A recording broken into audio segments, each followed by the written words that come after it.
हरि ओम।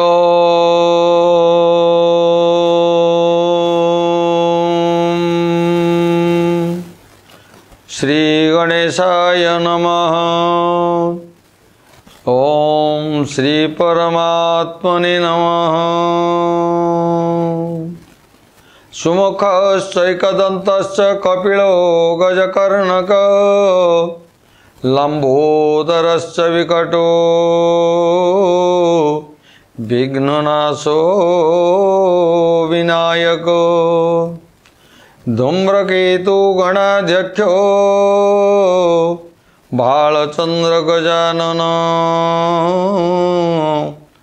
द्वादशैतानि नामानि जपठेत् शृणुयादपि विद्यारंभे विवाहे च प्रवासे दुर्गमे तथा संग्रामे संकटेश्चैव विघ्नो तस्य उपजायते। श्री गणेशाय नमः। पुल्लेन्दीवरकान्तिबिन्दुवदनं वरहावतमसं प्रियं श्रीवत्साङ्कमुदारकौस्तुभधरं पीताम्बरं सुन्दरं गोपीनां नयनोत्पलार्चिततनु गोगोपसंहावृतं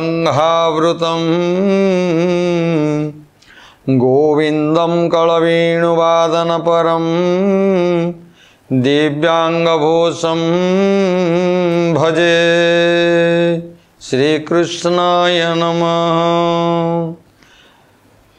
आपण माने दिव्य कथा आख्यान चैनल धारावाहिक हिसाब से देखुंती शुणुंट श्रीमद् भगवद गीतार प्रथम अध्याय श्लोक प्रथम आरंभ हो अष्टम श्लोक पर्यंत व्याख्या देखी एवं आसतु आम देखा शुणा प्रथम अध्याय नवम श्लोकर व्याख्या सह संपूर्ण कथा।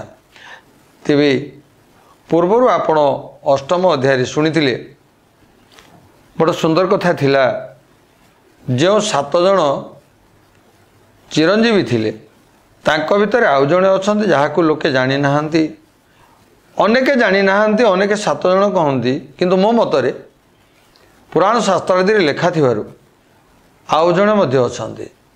से किए ना अश्वस्थामा बलि व्यासो हनुमानश्च विभीषण कृप परशुरामश्च सप्तते चिरजीविन।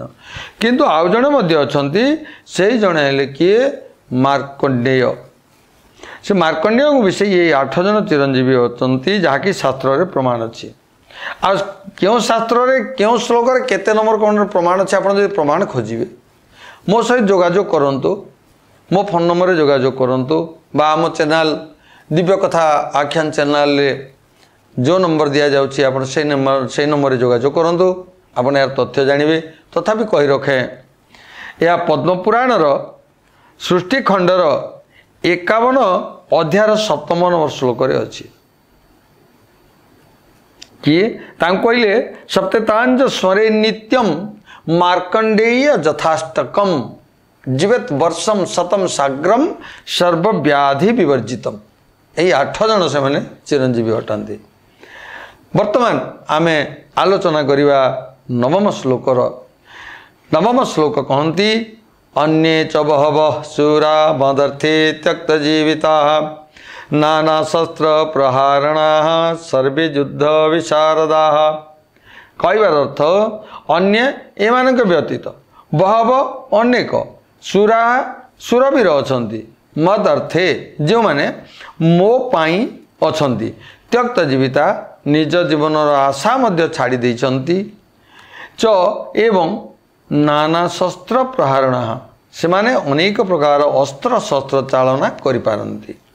सर्वे समस्ते युद्ध विशारदा युद्ध कलारी अत्यंत निपुण बा युद्ध कलारी अत्यंत चतुर। तेबे शास्त्रकार कहती एमानक व्यतीत आहुरी मध्य अनेक शूरवीर अछंती जो माने मो पाई निज जीवनर आशा मध्य छाड़ी देइछंती एवं सेमाने समस्ते अनेक प्रकार अस्त्र शस्त्र केवल गोटे प्रकार नुह अनेक प्रकार अस्त्र शस्त्र चलाइबारे तथा युद्ध कलारे अत्यंत चतुर एवं अत्यंत निपुण। तेबे आसंतु विदग्ध श्रोतामंडली आम यार संपूर्ण व्याख्या शुणा। अन्ये च बहवः शूरा मदर्थे त्यक्त जीविता। यार अर्थ है मु ए पर्यंत आम सेनार जो शूरवीर मानक नाम कहली सेमानक व्यतीत आम सेनारे बाल्हिक, शल्य, भगदत्त, जयद्रथ प्रभृति बहुत वीर महारथी अछंती। सेमाने मोर भल पाई मो सपक्षरे युद्ध करिया पाई निज जीवनर आशा छाड़ी एठाकु आइछंती। आज्ञा जे युद्धभूमि को जाए युद्ध करने को से निज जीवन को आशा रखी जाए ना आज्ञा मु फेरबी यही आशा तार न थाए। तार केवल दीटा कथा थाए मारिबी नहले मरिबी यही कथा नहीं कि से युद्धभूमि को जाए। आज्ञा आमर सैन्य मैंने जो अच्छा जदि अलग देश आम देश को आक्रमण करे आम सैन्य मैंने कौन करेंगे मरिबी नहले मारिबी यही संकल्प तांकर सबले अच्छी। जदि पारे मारे नहले माने विरोधी दल सेनाकर अस्त्र एमाने पराजित हेबे निहत हेबे एमाने मृत्युवरण करेंगे एटा तो निश्चित कथा। तेणु जदि निजे मारी पारिबे तो तांकर जय जदि मारी पारिबे नहीं तेबे पराजय निजे मरिबे। एपरि भाव कहते ना कौन यही जो शूरवीर मैंने आसछंती से माने निज जीवन को आशा न रखी जीवन आशा परित्याग करी से माने युद्धभूमि को आसछंती। से माने मोर विजय निमंते मरीजे पछे युद्धर पछघुंचा देवे नहीं। आपण सम्मुखरे मो सेमानक प्रति कृतज्ञता किए कृतज्ञता कृतज्ञता कौन कि प्रकार कृतज्ञता मुझे प्रकाश करी। तेबे शास्त्रकार मतरे गीतार्थरी नाना शस्त्र प्रहारणा सर्वे युद्ध विशारदा। ये समस्ते हस्त द्वारा चालना करा जाउथिया खड़ग, गदा, त्रिशूल आदि नाना प्रकार शस्त्र कला निपुण। आज्ञा हस्त द्वारा जदि चालना करा न जीव एटा कौन पाद द्वारा कि गोड़ द्वारा चालना करा जाए ना अस्त्र शस्त्र जितेबाला चालना करा जाए खड़ग हाथ में चालना करा जाए, गदा हाथ में चालना करा जाए, त्रिशूल हाथ में ही चालना करा जाए। यह कौन सी शस्त्र बा कौन सी जंत्र ये चालित हुए नहीं।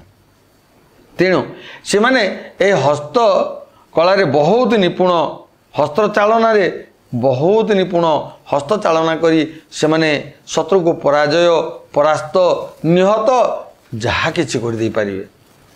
तेबे आमे देखिबा ये माने एते अस्त्र शस्त्र कलारे निपुण एवं निक्षेप करा जाउथवा स्वर तुमर शक्ति आदि अस्त्र कलारे मध्य माने केवल गदा खड़ग आउ त्रिशूल नुह आज्ञा तुमर स्वर शक्ति ये अस्त्र कलारे मध्य से माने निपुण अछंती। तेबे तो युद्ध पाई आछंती किपरि युद्ध करिया उचित ना केउ प्रकार केउ पैतरारे और केउ शैली रे युद्ध करिया उचित सेना को किपरि सुसज्जित करिया उचित ये सब युद्ध कला मध्य एमाने अति पारंगम और कुशल। आज्ञा जदि जदि आपण देखंतु युद्धभूमि को जाइछंती निजे जदि सतर्क रहिबे नाही बा निजे जदि अस्त्र चालना रे धनुर्धर नुहंती धुरंधर नुहंती तेबे आपण निजे ही निहत ही। तेणु शस्त्रकला अस्त्रकला युद्धभूमि ये युद्धभूमि रे आपण पहुँचला परे निश्चित भाव में निजक प्रथम सजै रखिए निजे प्रस्तुत हेबे एवं युद्ध पाई प्रस्तुत हैला परे आपण युद्ध आरंभ करेंगे तेबे आपणकर निश्चित भाव में जय हम निश्चित भाव में आप विजय लाभ करेंगे नचेत पराजय सम्मुखीन होगा को बाध्य होइजिबे। तेबे एठी गीतारे कहती गीता श्रीमद् भगवद गीता प्रथम अध्याय 9 श्लोक कहती दुर्योधन कथा शुणा सत्वे द्रोणाचार्य किछि न कहबारु निजर चतुरता विफल हेबार जानी दुर्योधन मन रे जहा विचार आसिला ताहा संजय ता परवर्ती श्लोक अर्थात 10 श्लोक रे व्याख्या करछंती।